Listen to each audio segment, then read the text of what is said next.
Welcome. I'm Richard Hosno, and I want to welcome you to this Advanced Wisdom series, where I share with you wisdom from three of the greatest God-realized enlightened avatars that I've ever studied with: Krishna, Jesus, and Paramahansa Yogananda, founder of the Self-Realization Fellowship. So let's dive into today's advanced wisdom. The first quote is this: making others happy through kindness of speech and sincerity of right advice is a sign of true greatness. To hurt another soul by sarcastic words, looks, or suggestions is despicable. Pretty strong statement, okay? Making others happy through kindness of speech and sincerity of right advice is a sign of true greatness, and it really is. Often being kind requires compassion. Compassion is, I feel your pain and I want to help relieve the pain. And by egolessness, letting go of our ego. Both of these, egolessness and compassion, are very high spiritual qualities to help you live more of a wisdom-inspired life. Bringing this quote to action can be very simple. I use it on almost a regular daily basis, multiple times.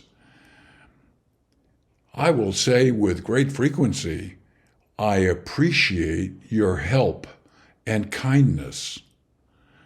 It's amazing that when I'm talking to customer service people or suppliers or things of that nature, they almost never hear anybody say, I appreciate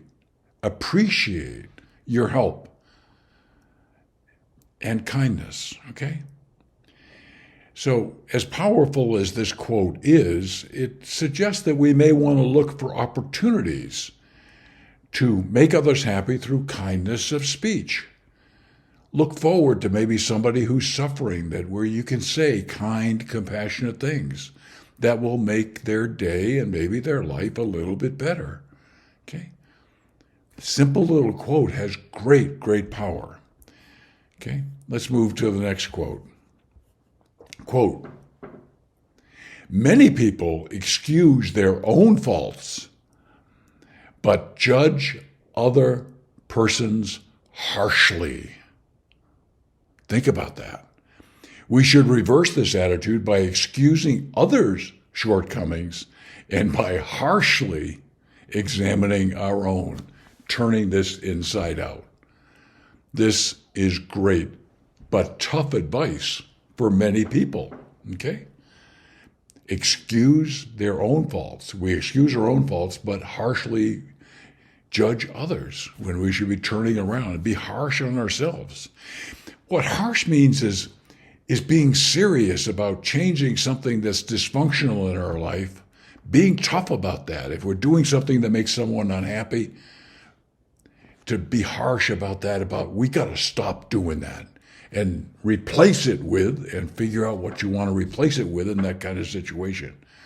Because the fact of the matter is we all have shortcomings to one degree or another. That's a fact. And to think other people are the only ones that have shortcomings and we're perfect or near perfect is just not right. When we judge others, it's a lose-lose outcome, when we should be living win-win outcomes. When we are judging others, it doesn't make us or the other person any better in the vast majority of situations. Through self-awareness, a very high spiritual quality, we become more aware of how we can get better. Focus on getting better ourselves, and using some of the other quotes that I've shared with you in this series about making our interactions with others better, okay? This really turns things inside out for most people about the way they think about things. This next one is got a lot of presence in a person's life. And it may surprise you I know it did me at first. Okay, here's the quote. Attachment, mine, can't let it, fear of losing, all that. Attachment is blinding. It lends an imaginary halo of attractiveness to the object of desire. Now, the object of desire can be a thing, a possession. It can also be a person. Okay? We get very attached. Okay? And you say, well, geez, it's nice being attached. I feel nice being attached to something. And there are some minor benefits to it, but the vast majority of the consequences are not so good. Attachment locks us into fixed places, okay? This limits growth, okay? I have this. I'm very attached to this. Don't confuse me with better alternatives. This is my thing. This is how I do it. I'm very attached to this way of doing it. It keeps us in a narrow box, and it tends to limit growth. And another consequence is that we tend to cease looking at new and better choices and alternatives.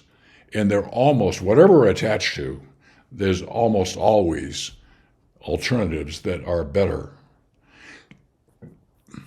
When it comes to people attachment, this is where it gets pretty not so good.